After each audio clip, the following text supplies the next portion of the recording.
resurrection and the life, saith the Lord. He that believeth in me, although he were dead, shall live. And he that liveth and believeth shall not die.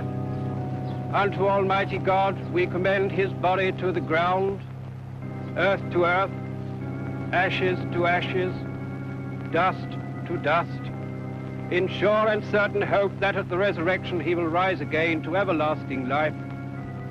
Amen. Well, that completes the formal contents of Sir Charles's will. May I be the first to congratulate you, Sir George, as the new heir to Farnsworth Castle? A mass of crumbling stone and a morbid legend. Oh, plus an estate with a handsome revenue. All our legacies were most liberal, Mr. Clarkson. My brother was a generous man. He was a bully and a bragger. George, please. Charles is dead now. He treated you more like one of his hounds than his ward, Sylvia, and you know it. Henry, you can now do what you've always dreamed of doing. Buy your own medical practice. £2,000. I'm overwhelmed. I suppose that finishes the will, Clarkson? Well, not quite, Sir George. Your cousin Charles added a most unusual codicil. Having made many enemies in my life, and suspecting that any one of them may be tempted to bring my earthly days to an abrupt end, I hereby direct, no matter how I die, that Sherlock Holmes be engaged to investigate the circumstances of my death. Sherlock Holmes? The detective. But it's absurd. Charles died from a heart attack. You signed the death certificate yourself, Reeves. I won't allow Holmes to investigate. I'm afraid Mr. Holmes has already commenced his investigation. A court order was issued this morning. A court order for what? The exhumation of Sir Charles's body. The autopsy has been completed. Sir Charles died from arsenic poisoning.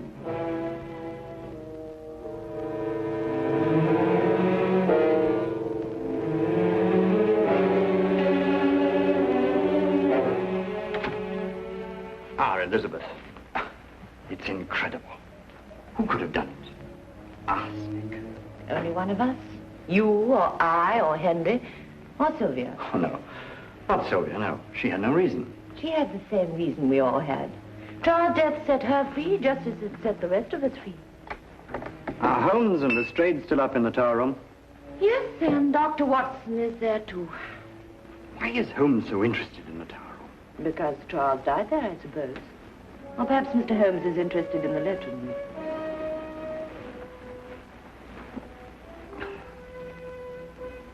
That ridiculous, gruesome legend. Murder's what I believe in, Holmes, not legends. Well, you know, Lestrade, legends are sometimes put to surprisingly modern uses. By the way, what is the legend, Holmes? Well, it dates back to the Wars of the Roses. A sentry fell asleep here one night while on watch. As a result, they chopped his head off. Ever since that time, anyone who sleeps here is supposed to die. Nonsense. Quite. And yet Sir Charles slept here, and he did die. It's a coincidence. He'd already taken the poison. He had to die somewhere. You know, that window is much too narrow for anyone to get in or out. With that door locked, this place becomes a classic sealed room. It was arsenic that killed him, Holmes, not the room. Or the legend. Or the legend. Dr. Watson, you read the autopsy report. What's your opinion? Well, there is one thing that struck me as odd. This is January. Mm-hmm. Yet Sir Charles had eaten grapes the night he was poisoned. Well, what's that got to do with it? Well, you don't very often find grapes in January. Not in England, anyway. Clever, Watson. Grapes in January, eh? Yeah.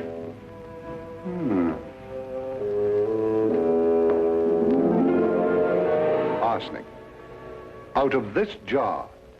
And someone in this room gave it to him. Each of you gained from his death. We all had access to that jar, Inspector. The arsenic was used for garden spraying. Anyway, Charles didn't eat or drink a single thing that night. The rest of us didn't. Then why weren't all of you poisoned too? Miss Farnsworth, what prompted your brother to sleep in the tower room the night he died? I prompted him, Mr. Holmes. I challenged him to. Oh, really? Why? To put his constant bragging to the test. It started at dinner that night. Listen, your meals are getting progressively more inedible. If you can't do better, I suggest you find your own home and run it. I'll try to do better, Charles. Elizabeth, I liked your dinner. What do you know about decent food? What do you know about anything? I know how to run your estate for you. And a mess you're making of it, too. With half the tenants overdue in their rents. I won't sweat a man's rent out of him, Charles. You'll get the rest of the rents by tomorrow, or out you go. Bag and baggage. What have you got to say to that?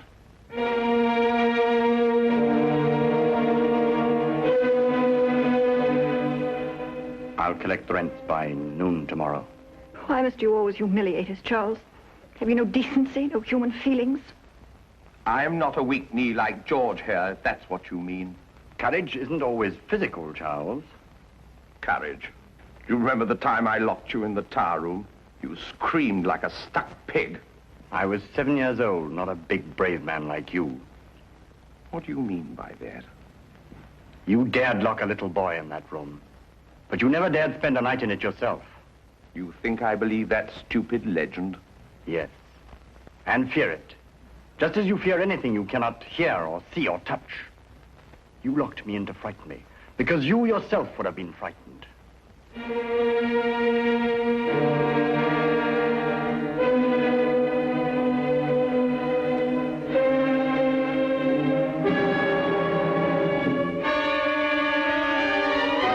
Elizabeth, get me a candle. I'm spending the night in the tower room. But Charles, you mustn't. You're hard. If you were frightened... Don't talk like an idiot, Reeves.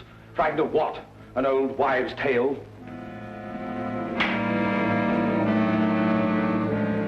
I will fetch him a candle.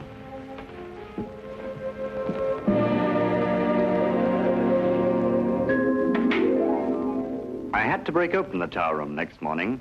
I found him dead. Mm-hmm. Interesting. What kind of grapes were served at dinner that night? Grapes? No grapes were served. We haven't had grapes in the house for months. Then who gave Sir Charles the grapes he ate that night? Because he did eat grapes. That's how he was poisoned. No one gave my brother grapes, Inspector. You're wrong. The murderer did. Lestrade, the grapes won't solve your case, you know. The solution lies in the tower room. Now, look here, Holmes. We've already gone into all that, and I'm going to find it. How can you do that, Holmes? By spending the night in the tower room myself.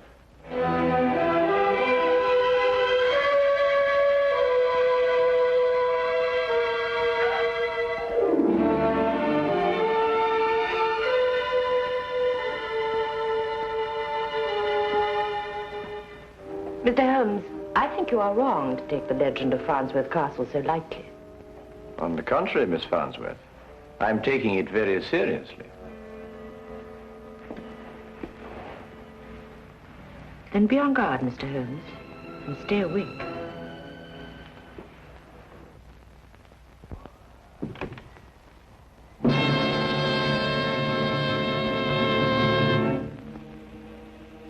Holmes, how can you possibly solve the mystery here? Quite simply, Watson. The murderer is going to try and kill me. Why? Because I'm Sherlock Holmes. Can I stay with you? No, thanks all the same, my boy.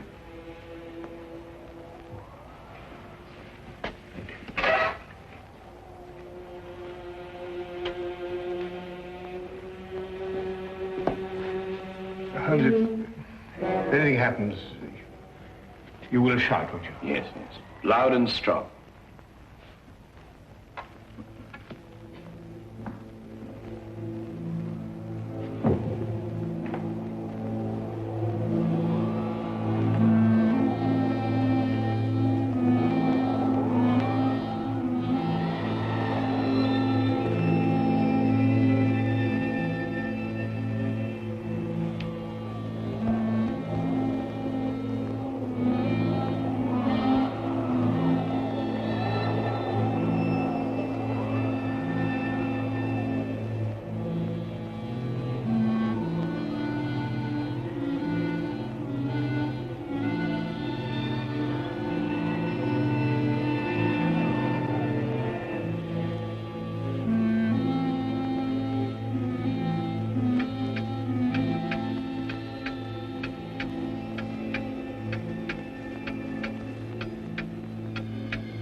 Watson!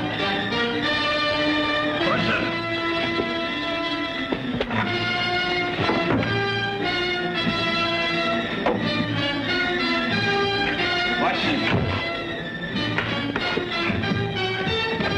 Watson!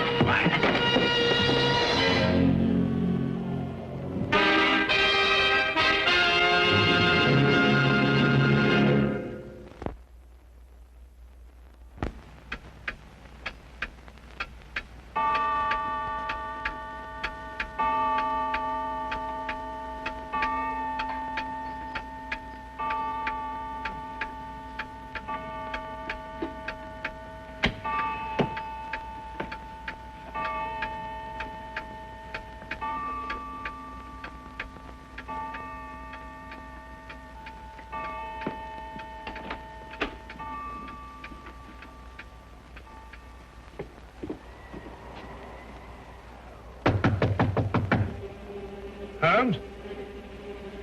Holmes!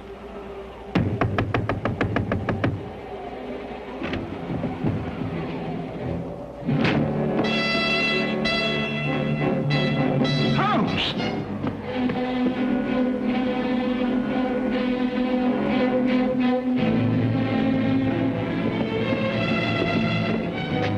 Poison.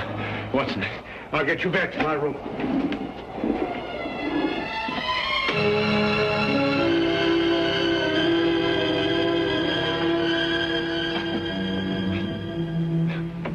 Arsenic. Watson, quickly, the antidote. Arsenic?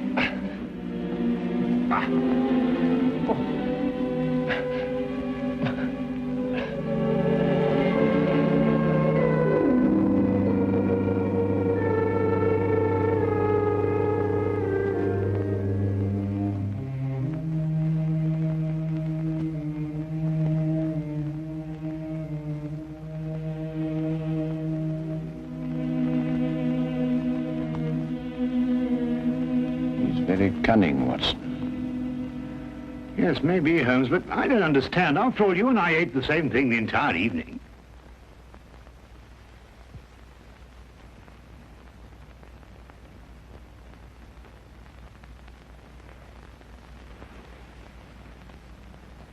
Watson, I think I know the killer's secret.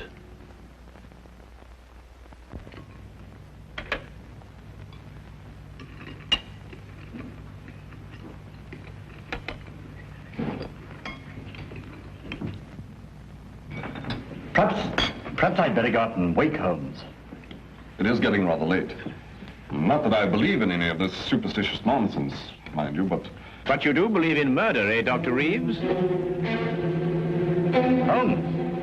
Well, it seems that everyone is surprised at my appearance this morning. Perhaps relieved is a better word, Mr. Holmes. I dare say there's somebody who's not very relieved. What are you talking about? I was poisoned last night. I am alive this morning, thanks to a bit of good luck and some ingenious foresight on the part of Dr. Watson. On the afternoon that Dr. Watson learned the true cause of Sir Charles's death, he ordered the ingredients of an arsenic antidote from the local chemist. I wonder who, sitting at this table now, is cursing that foresight. Do we have to be afraid of every bite we put into our mouths? Not every bite, Sir George. Only food with a flavor strong enough to conceal the taste of arsenic. Something like grapes, for example. And if you want to know who poisoned the grapes, I can tell you that too. The person who bought the grapes in a London fruit shop on the day Sir Charles died. I rather imagined you'd trace those grapes, Lestrade. Who did, in fact, buy them? Miss Sylvia Taylor. You're lying. Let her answer that, Sir George. Yes. I bought them. Sylvia. And gave them to Sir Charles when he was in the tower room. Yes. But I didn't poison them. I swear I didn't. For some reason which he did not yet explain, Holmes doubted Lestrade's case against Sylvia Taylor. Furthermore, he reasoned that the killer would take refuge in her arrest, letting the case end there and accepting his own safety. He revealed to me that our only hope was to force the killer into making another move in spite of himself. The first step was publicly to denounce Lestrade's case in such a way that the inspector himself would be convinced that he needed more evidence. This, Holmes hoped, would frighten the killer. More evidence? You could spend a lifetime going over this place with your magnifying glass. And I wouldn't even attempt it. But a whole battery of men could accomplish it in a very short time indeed. Now look here. A whole battery of men? Lestrade, how soon do you think you'll get up here sufficient men from Scotland Yard to carry out a systematic and thorough search? Tonight, maybe. Certainly by tomorrow morning. Just a moment here. This is my home. And Lestrade, I think Sir George is going to be rather anxious that they come armed with a search warrant. I'll get in touch with the Yard immediately.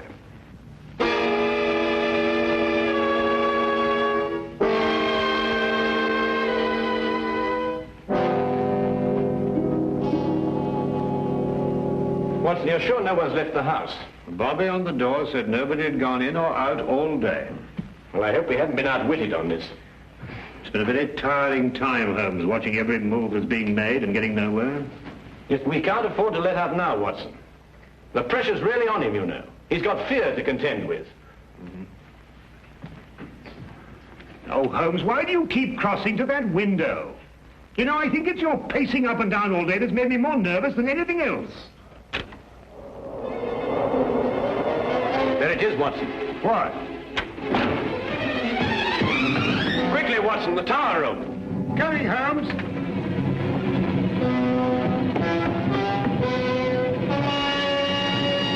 Watson, would you go downstairs immediately and tell Lestrade to bring our 4 friends up here? What are you up to? As I had hoped, the killer has left us all the necessary components of a trap. Well, you better hurry, Watson. We have little time to lose. Right.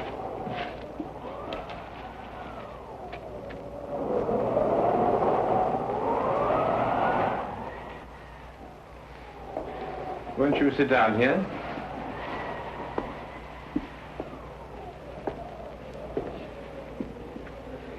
Just what's the point of this seance exactly, Holmes? We're going to find a murderer, Lestrade. Yes, but why here? Perhaps the legend's going to tell us. Yes, Lestrade. The legend. The weird tale of a headless sentry. And a most convenient one for the murderer, who didn't anticipate an autopsy. Yet why did he choose this room to murder in? What is the mysterious connection between the tower room and death? Please stop. I don't want to stay here any longer. I'm sorry, Miss Taylor, but we must stay here and wait. Perhaps all night. Who knows? But this is insane. I don't feel very well. Could we open the window? I'll open it for you, Elizabeth. It is getting rather stuffy in here. Don't bother, Dr. Reeves. I've already tried to open it myself. It's quite impossible. My head is spinning. We've got to open the window. I feel faint. Please open the window. I've already told you, Miss Farnsworth. It's quite impossible. I don't believe you. Reeves, make him open the window. Elizabeth, calm yourself. It's just this eerie room that's getting on your nerves.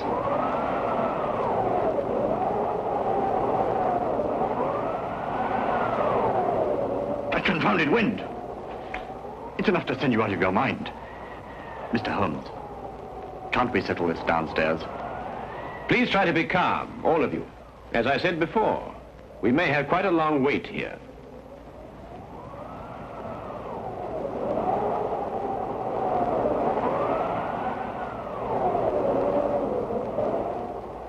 Let me out of here. Elizabeth! Open the window. Do something. Stop it! Isn't it bad enough without you going off? You fools. You fools, you don't understand. We've got to have air. For heaven's sake, open the window. Let me go. Let me go. It will kill us all.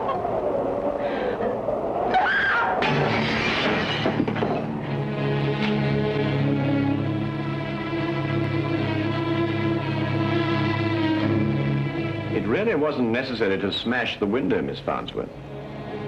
Oh, Watson, there's a package in that drawer behind you. Bring it to me, will you? Yes, of course. You see, Miss Farnsworth, I took the precaution of replacing your arsenic candles with harmless ones. Of course, you couldn't be aware of that, could you? Arsenic candles? Yes, Lestrade. Like the one that killed Sir Charles. But Sir Charles died of poisoned grapes. Oh, no, Lestrade. It was a far more ingenious method of killing than that. A small room, a tiny window, and a candle impregnated with arsenic and giving off fatal fumes. Ingenious, yes. And it's practical. You can inhale arsenic as a gas.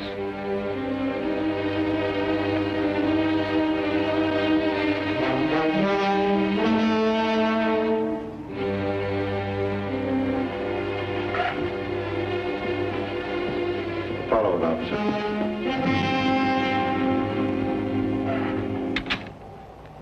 You see, Lestrade, the person who placed those candles there wasn't going to sit through the night and wait for death.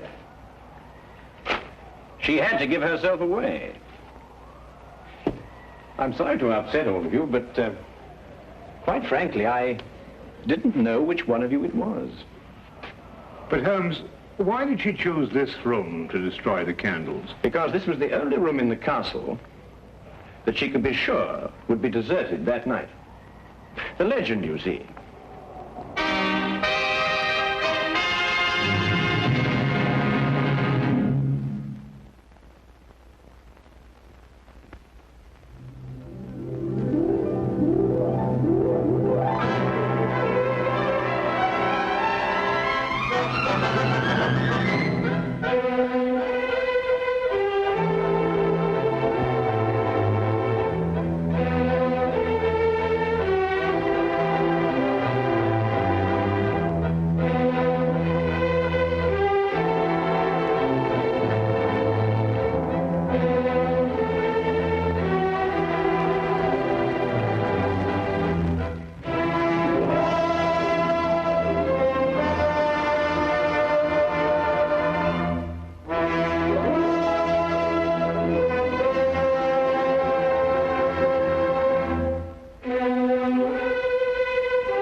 Thank you.